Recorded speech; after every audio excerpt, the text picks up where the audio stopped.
Assalamualaikum warahmatullahi wabarakatuh. Perkenalkan, nama saya Dwina Wiranti Putri dengan NIM I1C019024 dari Farmasi 2019 kelas B. Pada kali ini saya akan memaparkan mengenai makna dan upaya penting yang dilakukan mahasiswa guna menumbuhkan ketahanan nasional di tengah pandemi COVID-19 dan ancamannya dalam kehidupan berbangsa dan bernegara. Video ini saya buat untuk memenuhi tugas mata kuliah kewarganegaraan dengan dosen pengampu Ibu Dewi Anggraini, SPD MPD. Pengertian ketahanan nasional. Ketahanan nasional adalah kondisi kehidupan nasional yang harus diwujudkan.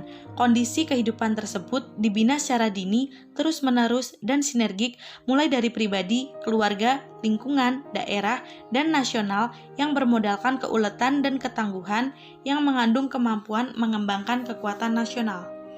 Ketahanan nasional Indonesia adalah kondisi dinamis bangsa Indonesia yang meliputi segenap aspek kehidupan nasional yang terintegrasi, berisi keuletan dan ketangguhan yang mengandung kemampuan untuk mengembangkan kekuatan nasional dalam menghadapi dan mengatasi segala tantangan, ancaman, hambatan, dan gangguan baik dari luar maupun dari dalam, dan untuk menjamin identitas, integritas, kelangsungan hidup bangsa dan negara, serta perjuangan mencapai tujuan nasional. COVID-19 merupakan suatu penyakit menular yang disebabkan oleh virus corona. Penyakit COVID-19 ini bahkan telah menjadi pandemi di dunia termasuk Indonesia. Pandemi dalam arti COVID-19 ini telah menginfeksi ratusan ribu, bahkan jutaan orang dan telah mempengaruhi berbagai aspek kehidupan yang dapat mengancam ketahanan nasional.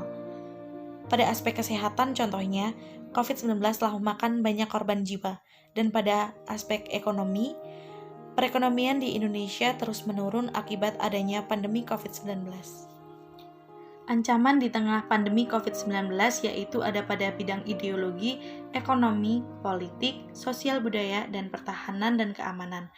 Pada bidang ekonomi, aktivitas ekspor impor terhenti, devisa negara menurun, ekonomi di Indonesia yang mengalami penurunan. Sangat memungkinkan apabila pandemi COVID-19 ini terus berlanjut, maka akan terjadinya krisis ekonomi. Lalu pada bidang politik, kepercayaan masyarakat kepada pemerintah mulai hilang. Hal ini dikarenakan masyarakat menganggap kebijakan yang dibuat pemerintah dalam menangani pandemi COVID-19 ini kurang efektif. Lalu pada pertahanan dan keamanan, terdapat hoaks yang menyebar luas yang dapat memecah belah persatuan bangsa. Mahasiswa sebagai agent of change adalah mahasiswa yang merupakan agen perubahan, di mana seorang mahasiswa diharapkan dapat berperan nyata dan membawa perubahan dalam kehidupan bermasyarakat ke arah yang lebih baik. Mahasiswa sebagai social control, yaitu sebagai kontrol sosial di dalam tatanan kehidupan bermasyarakat, baik itu kontrol terhadap kebijakan pemerintah ataupun kontrol terhadap perilaku masyarakat. Lalu, bagaimana peran dan upaya mahasiswa di tengah pandemi COVID-19? Seperti yang sudah saya sebutkan pada slide sebelumnya, mahasiswa dapat menjadi agent of change dan social control. Mahasiswa dapat membantu pemerintah agar kebijakan yang dikeluarkannya dapat ditaati oleh semua masyarakat, seperti dengan memberikan pemahaman kepada masyarakat apa itu COVID-19, mengajak masyarakat untuk tetap menaati protokol kesehatan, bergabung sebagai relawan COVID-19, menjadi penggerak social distancing karena pemerintah mengeluarkan kebijakan PSBB.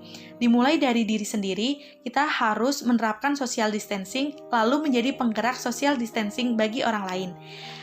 Selain itu, kita sebagai mahasiswa juga dapat memberikan informasi-informasi yang penting, menghimbau sesering mungkin untuk tetap menaati protokol kesehatan, memberantas hoax seperti hoax yang ada pada sosial media, lalu kita juga bisa menjadi social control terhadap kebijakan pemerintah seperti kebijakan social distancing tadi.